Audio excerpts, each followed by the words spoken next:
وانا بقول لك على الضربه الموجعه المؤلمه دي باريحيه شديده، باريحيه شديده.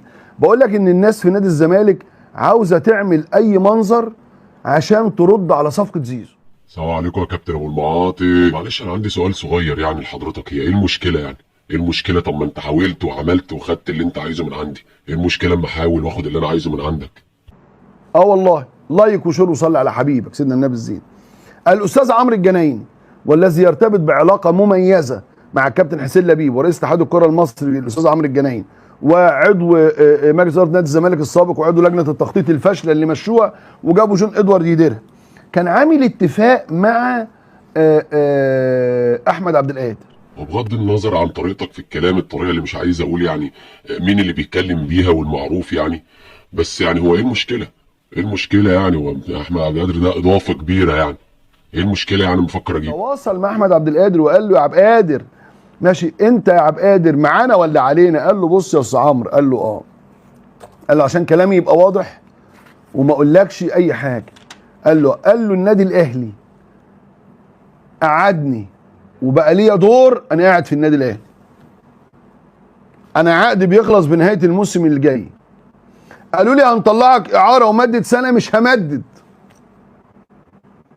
قالوا لي هنبيعك يبيعوني، لكن انا حلمي البقاء في النادي الاهلي. بص يا باشا بقى، تقعد تقول لي حلمي وفوزي وشكر، الكلام ده ما بياكلش عيش دلوقتي يا باشا. اللغه بقت فلوس، ماده معاك بقى، تاخد اللي انت عايزه وتعمل اللي انت عايزه. تقعد تقول اصل هيقول لك حلمي ومش حلمي، طب ما انت مشيته ليه لما حلمه ومش حلمه وهو عايز يقعد وانت عايز تقعد وانت عايزه يقعد، بتمشيه ليه؟ واللعب للنادي الاهلي، قالوا لي هنمدد لك وانت معانا وليك دور وعاوزينك، ماشي هقعد.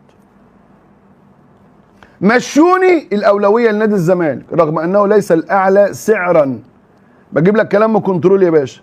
عبد القادر ظهر في النادي الاهلي اليوم واخذ بعض السيلفي ونشر بعض الصور. يا اخي احلى حاجه في النفاق بتاع بعض الاعلاميين دول، مثلا الزمالك بيفكر يجيب عبد القادر، يبقى عبد القادر اهلاوي متمسك بالاهلي وظهر في الاهلي اليوم. خليك بقى بص على الناحيه الثانيه العكس، لما الاهلي يفكر يجيب حد من الزمالك هيبقى اللعيب متمرد ومش عايز يحضر التدريبات وبيفاوض الاهلي وهو اللي عايز الاهلي وشعار النادي والنسر الطاير وكلام زي كده. فعلا الواحد فيكم لو قال كلمه حق مره او مثلا ما كلش بمكيالين هيموت او هيجرى له حاجه. يا جماعه والله العظيم الرزاق ربنا، الرزاق ربنا. الناس اللي انت بتنافق عشانها واللي انت بتضلل عشانها دي مش هتديك حاجه. بقول لك يا احمد عبد القادر لو جه اضافه قويه وكل حاجه، لكن ما جاش، ايه المشكله؟ ندور على غيره.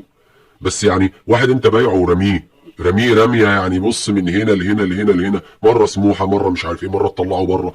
طب يا باشا هو حرام يروح لغيرك؟ انت ليه بتمشيه وعايز تكتف غيرك وتكتف الراجل ما يجيش ما يروحش مكان غيرك؟